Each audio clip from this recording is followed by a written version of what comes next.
Hey guys, tonight we drift back through time into a humid and restless century where horsemen thunder across the steppes and a small green kingdom clings stubbornly to survival.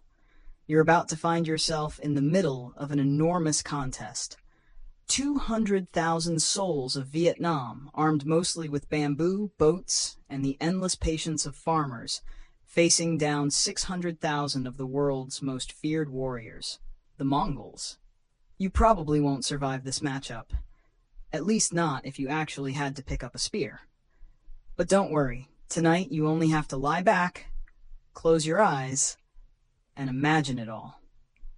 So before you get comfortable, take a moment to like the video and subscribe, but only if you genuinely enjoy what I do here. And hey, post your location and the local time in the comments. I always find it oddly comforting to see where everyone is listening from. Now, dim the lights. Maybe turn on a fan for that soft background hum, and let's ease into tonight's journey together. You trudge barefoot along a dirt road in northern Vietnam, cicadas buzzing loudly in the trees. The air is thick and moist, carrying the smell of rice paddies and smoke from cooking fires. News travels faster than you expect for a medieval countryside. Riders have come, panting and wide-eyed, announcing that the Mongols, 600,000 of them, or so the rumors go, are pushing south.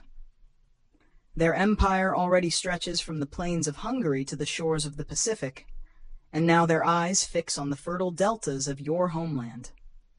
Historians still argue whether those numbers are exact, but in the whispers passing from mouth to mouth, the figure feels enormous enough to chill your spine. The Mongols aren't an abstract enemy. You've heard the tales. Entire towns reduced to ash, cities surrendering only to find themselves emptied of life anyway, horsemen able to ride for days without food thanks to the curious trick of drinking their horse's blood in small sips. You wonder whether that last part is exaggerated. Quirky rumor or not, you decide not to test it. The king, the generals, and the monks of the Tran dynasty know the challenge ahead. Yet instead of despair, they call upon every village to prepare.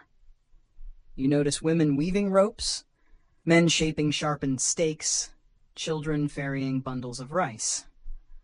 Everyone has a role, and suddenly your little hamlet feels like part of a vast and determined organism. The scale of 600,000 might dwarf you, but 200,000 determined hearts beat together, and somehow that feels louder than hoofbeats. At night, you gather with neighbors by the riverbank. A storyteller describes how the Mongols wear layers of felt and leather, which trap both warmth and smell, meaning you might notice them before you see them. People chuckle nervously at that, but the joke breaks the tension. Even in the face of doom, laughter flickers like a lantern in the dark. You think, if nothing else, at least we'll smell them coming. Each day, preparations thicken. You're drafted, though the process feels more like a festival than a grim conscription.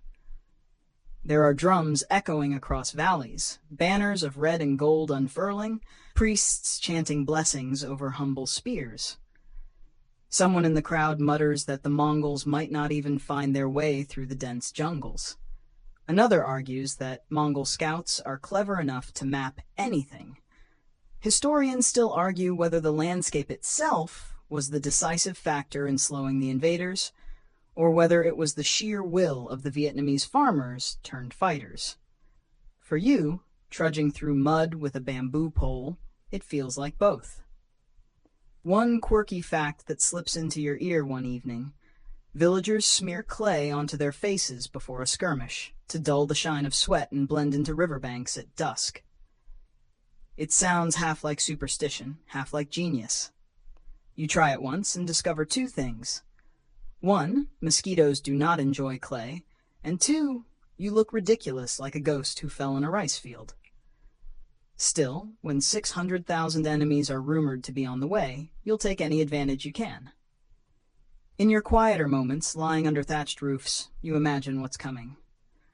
The Mongols have horses, armor, siege engines. You have narrow rivers, sticky mud, hidden stakes beneath the water.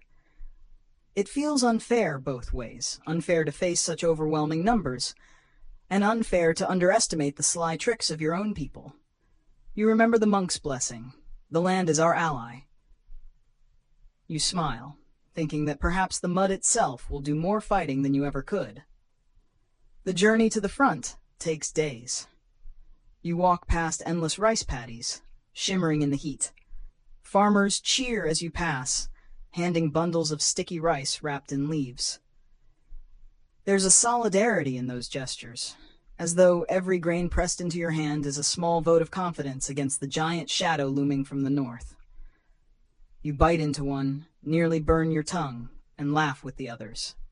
Even on the march to possible death, food manages to be funny. And so, as the first rumors harden into certainty, as scouts bring word of the advancing tide of Mongol horsemen, you find yourself strangely calm. 200,000 of you, scattered across villages but united in purpose, stand waiting. The night before the first clash, you stare at the stars. They look the same as always, tiny, in different pinpricks of light, yet you feel them as witnesses, ancient and silent, watching to see whether the green land of Vietnam will bend or break beneath the weight of 600,000. Sleep comes reluctantly, heavy with the sound of distant hoofbeats carried by rumor and imagination alike. When dawn touches the paddies, you shoulder your spear and step forward, heart pounding but steady. The Mongol shadow has fallen. The story has begun. You rise before dawn, rubbing your eyes as the sound of distant drums drifts through the mist. The kingdom has called, and now 200,000 men and women are gathering from across villages, towns, and river valleys. They arrive with bundles of rice, baskets of arrows, and, most importantly, a quiet determination that smells faintly of fish sauce and smoke. You feel the ground vibrate not from horses' hooves, but from the steady rhythm of bare feet and woven sandals pounding the roads that lead toward the Red River. Everywhere you look, daily life transforms itself into preparation for war. Blacksmiths, normally occupied with tools for plows, hammer out spearheads through the night. Women sew banners stitched with the royal crest, while monks murmur sutras, the scent of incense curling upward like fragile promises. Even children carry water to wash the dusty feet of messengers. There's a strange kind of unity in it all, as if the entire land breathes in at once, gathering strength before an exhale of defiance.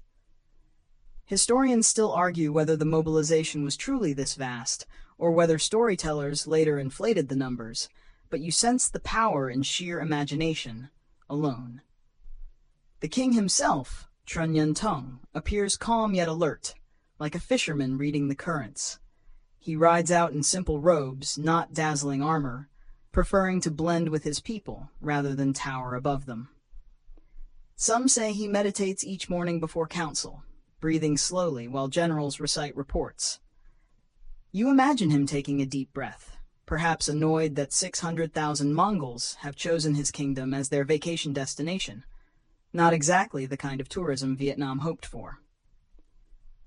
Around you, soldiers in training practice maneuvers. Many grip bamboo poles sharpened into wicked points. Others wield curved sabers, their blades catching glints of morning light. A small group tests crossbows, releasing bolts with a snapping twang. One quirky preparation involves wooden dummies smeared with pig fat. Recruits must strike until they learn to hold their weapons firm against slippery resistance. You try once and nearly drift fear into the mud. The men laugh, but kindly. Everyone has been there. The rivers, however, are the true highways of Vietnam, and so flotillas begin to form. Dozens, then hundreds of slender boats line the banks, painted with eyes on their prows so that they may see their enemies. The oars creak, water sloshes, and you watch as sailors train to maneuver with eerie silence. They practice gliding downstream, their paddles barely disturbing the water, ready to slip past Mongol scouts unnoticed. At night, lanterns are shielded by baskets so that not even a spark betrays their location. Still, fear lurks. Around campfires, voices drop into hushed tones, recounting how the Mongols never lose. Entire empires collapsed beneath their storm. You wonder if your bamboo stakes and sticky rice supplies can really matter against siege engines and endless cavalry. Yet another man chuckles, breaking the mood, and says, "Well, at least we don't have to ride a horse for days without snacks." The camp erupts in laughter, and you realize humor is a weapon too. Messengers rush constantly, their horses foaming, carrying news of the approaching horde. You hear that the Mongols advance with banners whipping in the wind, their armor clattering like iron rain. Yet the dense forests and winding rivers slow them. The land itself seems to resist. Villagers fell trees across paths, dig pits, camouflaged with leaves, and vanish into the bamboo whenever scouts approach. Historians still argue whether such resistance was centrally commanded or simply spontaneous, but you can feel the creativity bubbling from every hamlet. One night, you sneak to the riverbank and overhear generals discussing strategy. Their plan is not to meet 600,000 head-on. Instead, they will bend like bamboo, retreat when pressed, and strike only where the enemy grows careless. You picture the land as a giant trap, hidden stakes beneath tidal waters, narrow channels perfect for ambushes, supply lines stretched thin. It reassures you that cleverness might weigh as much as numbers. Meanwhile, rituals anchor your spirit. Each morning you kneel with the others as monks sprinkle water laced with fragrant herbs, chanting blessings over the assembled troops. Someone jokes that the water is mostly mosquito repellent, but you notice how it calms trembling hands. Faith, whether divine or practical, becomes a shield as strong as bronze. The days pass, and 200,000 of you form not just an army but a community. Songs rise in the evenings, voices weaving together until you cannot tell one from another. You realize that unity is not just about weapons, but about shared breath and heartbeat. You feel stronger knowing that every villager, farmer, and fisherman behind you carries the same determination. As you settle one night, lying on a mat beneath the glow of fireflies, you imagine the confrontation ahead. 600,000 warriors press southward, arrogant in their sheer size. Yet here, along the rivers and rice fields, 200,000 hearts have learned to wait, to listen, and to prepare. Sleep tugs at your eyelids, and you smile faintly.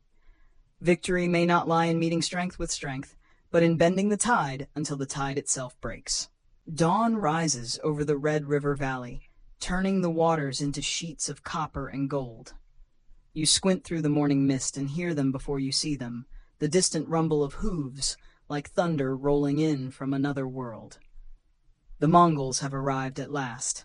600,000 strong, their banners stab the sky, colors snapping in the wind. Their horses snort, their armor clinks, and their endless columns seem to stretch beyond the horizon. You tighten your grip on the bamboo spear in your hands, silently reminding yourself that 200,000 of you stand ready to meet them. The clash begins not with grand armies slamming together, but with sudden bursts of chaos along muddy banks. Small Vietnamese units melt out of the forest, strike quickly, and vanish again. Arrows whistle from hidden platforms among the trees. Spears erupt from the river as concealed fighters spring from reed beds.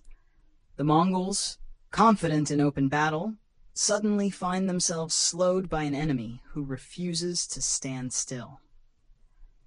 Historians still argue whether these first skirmishes were carefully orchestrated or simply the natural creativity of villagers defending their homes, but either way, the effect is the same. The invincible cavalry stumbles in mud and confusion. You march with a group ordered to guard a river crossing. The bridge is rickety, a collection of wooden planks patched together with vines, and you half expect it to collapse under its own weight.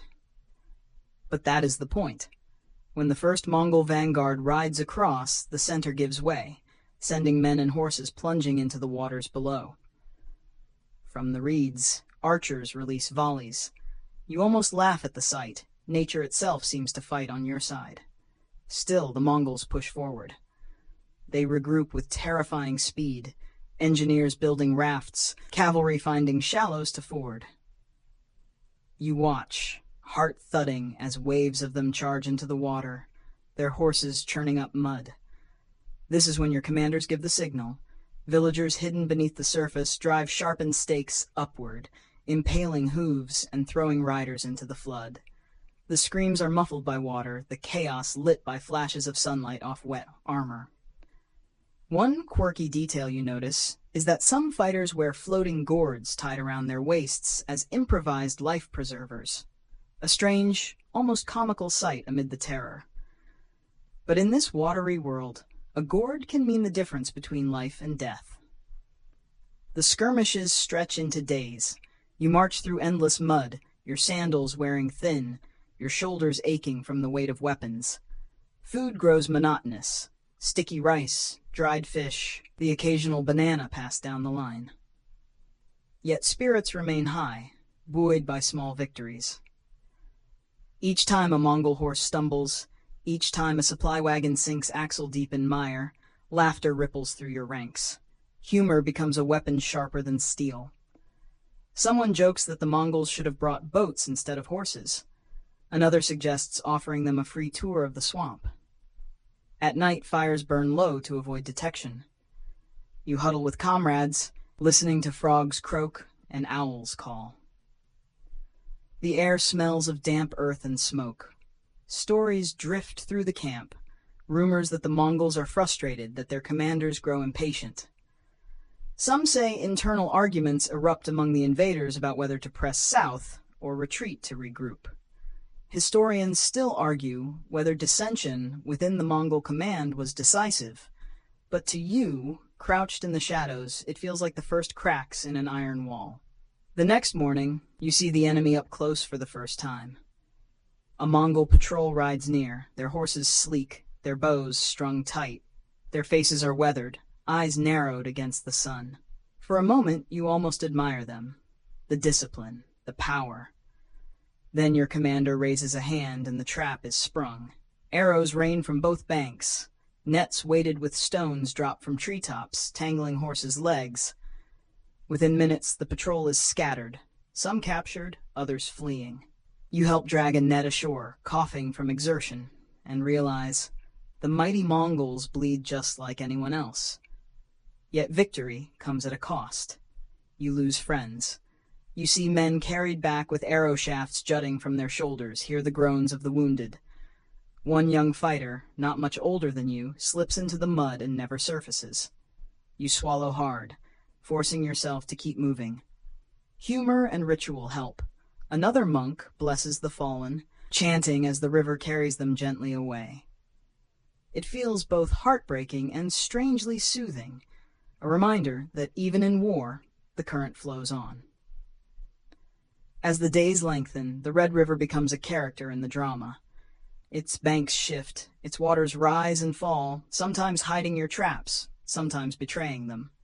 You learn to read its moods, to sense when a sudden swell might carry your boat faster, or when mudflats might bog down an enemy column. The river is fickle, but it is yours. You begin to think of it as a sly ally, one that enjoys playing tricks on invaders who underestimate its depth. And so the pattern repeats. Ambush, retreat, strike again. The Mongols try to press forward, but every step costs them dearly. You feel exhaustion in your bones, but also a strange exhilaration. 200,000 against 600,000, and yet the fight feels winnable. You trudge through mud, spear on your shoulder, and realize you're part of something larger than yourself. A land, a people, and a story that may one day lull someone else to sleep, safe under the watchful stars. You wake to the sound of water lapping against wood, the rhythmic creak of oars, and the faint murmur of voices drifting through fog. The river has become your home now, and tonight it is more crowded than ever. Dozens of boats slide silently downstream, their prows painted with glaring eyes, their crews moving with practiced calm. 200,000 of you are spread across land and water. But here, on these winding channels, the balance of power begins to shift. Ahead lies the Mongol fleet. For all their skill on horseback, the invaders are less graceful on rivers. Their ships are large, built for intimidation, carrying supplies and men by the thousands. Yet in narrow waterways, size becomes a curse. Your smaller boats slip through like eels, hugging the banks, ducking beneath overhanging branches. The plan, whispered from general to soldier to villager, is simple. Lure them in, then spring the trap. Historians still argue whether this strategy was pre-planned or improvised from older river ambush traditions. But to you, sitting with your paddle across your lap, it feels both ancient and inevitable. The fog thickens, swallowing the outlines of trees and boats alike. You can barely see your own hands, but you hear the subtle splash of paddles and the low chant of a helmsman guiding you forward. Somewhere to your left, a comrade stifles a nervous laugh, joking that the fog is doing most of the camouflage work. You smile despite yourself, humor again cutting through the tension. If you can laugh, you can keep breathing. When the first Mongol ships appear, they loom out of the mist like mountains drifting on water. Huge wooden hulls creak under the weight of men and supplies. The air fills with shouts, horns, and the slap of oars. Your commander signals with a raised hand, and suddenly the river explodes into chaos. Arrows streak from the banks, flaming tips hissing as they strike sails and deck planks. From beneath the surface, stakes driven into the mud pierce the bellies of unsuspecting ships. Men tumble into the water, their armor dragging them down. You paddle furiously, guiding your boat into position. Others toss clay jars filled with oil, which shatter on Mongol decks. A single spark from a fire arrow turns them into brief infernos. You watch, wide-eyed, as one massive vessel ignites, flames climbing its rigging. The shouts of men mix with the roar of fire and the hiss of steam as river water boils against heated planks. You grip your bamboo spear tighter, astonished at the sight of 600,000 warriors, suddenly less terrifying when trapped by wood and flame. One quirky trick makes you chuckle even as battle rages. Some fighters release ducks from wicker cages, the birds flapping frantically across the water. The Mongols mistake the commotion for hidden boats and waste volleys of arrows, while the ducks quack indignantly. You can't help but think the ducks deserve medals. But the fight is brutal. You see comrades pierced by arrows, boats splintered by ramming ships. You nearly tumble into the water when a Mongol vessel sideswipes yours. The river becomes a jumble of wreckage, drifting bodies and smoke. You remind yourself to breathe, to focus. Somewhere amid the din, drums thunder from the banks, signaling the next phase. The tide is falling. The Mongols, drawn deeper into narrow channels, suddenly find their ships grinding against unseen stakes. The current betrays them, pulling their unwieldy vessels sideways. You hear the unmistakable crunch of wood on sharpened stakes, followed by panicked shouts. From above, rocks and flaming bundles of brushwood rain down, hurled by waiting villagers. The trap has fully sprung, and now the river itself joins the attack. As night falls, the chaos fades into an eerie quiet. Smoke drifts low over the black water, dotted with embers from still-burning ships. Survivors paddle back to camp, exhausted but alive.